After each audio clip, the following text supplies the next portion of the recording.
حکمت و دانائی عثمان جب اپنی قوم کا رئیس اعظم مقرر ہوا تو اس نے بڑی دانائی کا مظاہرہ کیا اور سلطان علاء الدین کی نصرانیوں کے خلاف مدد کی۔ بہت سے ناقابل شکست شہروں اور مضبوط قلعوں کو فتح کرنے میں اس کے ساتھ رہا۔ اسی وجہ سے دولت سلوکیہ روم کے فرمانبردار السلجوقی سلطان علاء الدین نے اسے بڑی عزت دی، اسے اپنے نام کا سکہ ڈھالنے اور اپنے ماتحت علاقوں میں اپنے نام کا خطبہ پڑھنے کی اجازت دی۔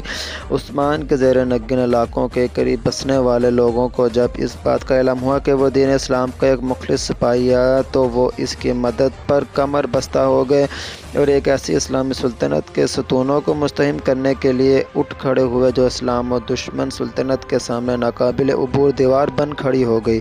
جب عثمان نے قلعوں اور شہروں کو فتح کرنا شروع کیا تو یہ صرف ان کی شخصیت میں بہت نمایاں ہو کر سامنے آئی۔ 707 ہجری میں اس نے یکے بعد دیگر قتلہ، لفقہ، آک حصار، کوک حصار کے قلعے فتح کیے۔ 712 ہجری میں قبوہ، یکجبہ، کراتلو اور تکرر بیکاری وغیرہ قلعے فتح کیے۔ انہیں فتوحات نے بھروسہ شہر کی فتح کو آسان بنا دیا۔ حالانکہ یہ مشکل ترین معرکہ تھا لیکن عثمان کے حوصلہ اور استقامت نے فتح کا تاج اس کے سر پر سجا دیا۔ کئی سال تک عثمان اور امیر شہریار قرینیوس کے درمیان سخت معرکہ ہوئے لیکن بالآخر نصرانی سپہ سالار کو سر جھکانا پڑا اور شہر عثمان کے حوالے کرنا پڑا۔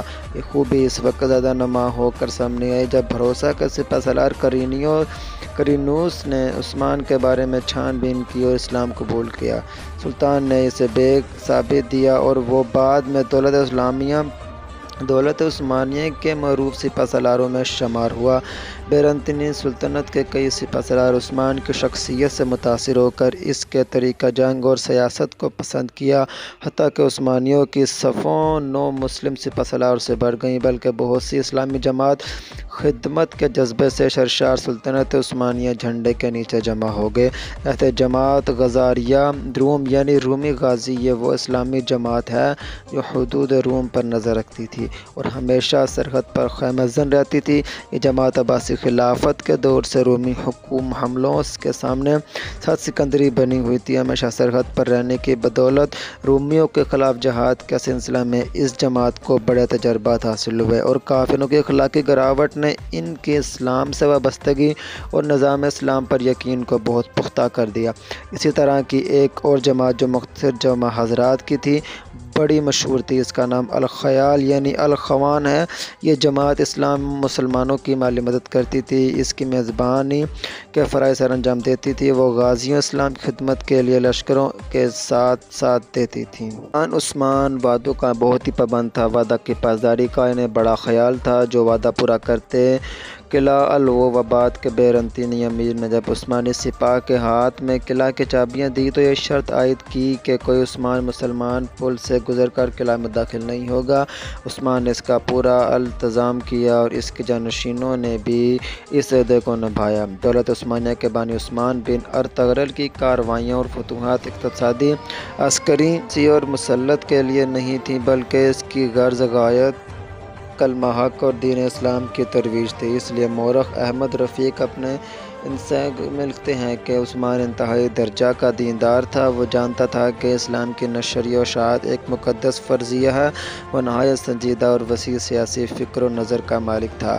عثمان نے اپنی سلطنت کی بنیاد اقتدار کی محبت پر نہیں رکھی بلکہ اس کی بنیاد اسلام کی اشاعت کی محبت پر رکھی۔ عثمان بن ارطغرل اس بات پر گہرا یقین رکھتے تھے کہ ان کی زندگی کا وظیفہ صرف اور صرف علماء کلمت اللہ کے لیے جہاد فی سبیل اللہ کرنا ہے۔ ان نے اپنی تمام ذہنی اور جسمانی قوتیں اس مقصد کو پایہ تکمیل تک پہنچانے کے لیے وقف کر دی تھیں۔ یہ تھے عثمان اول کی بعض اعلیٰ صفات جو در حقیقت ایمان روز آخرت کے لیے تیاری، اہل ایمان کے ساتھ محبت، اہل کفر و عصیان سے نفرت اور جہاد فی سبیل اللہ اور دعوت حق کے ساتھ ان کی محبت کا طبیعی ثمرہ تھیں۔ یہ وجہ ہے کہ عثمان اپنی فتوحات میں ایشیا کوچک کے علاقہ میں رومی حکمرانوں سے تین میں سے ایک چیز اختیار کرنے کا مطالبہ کرتے تھے: اسلام قبول کریں۔ حکمران کا دستور حکمرانی: دولت عثمانیہ کے بانی امیر عثمان کی زندگی جہاد اور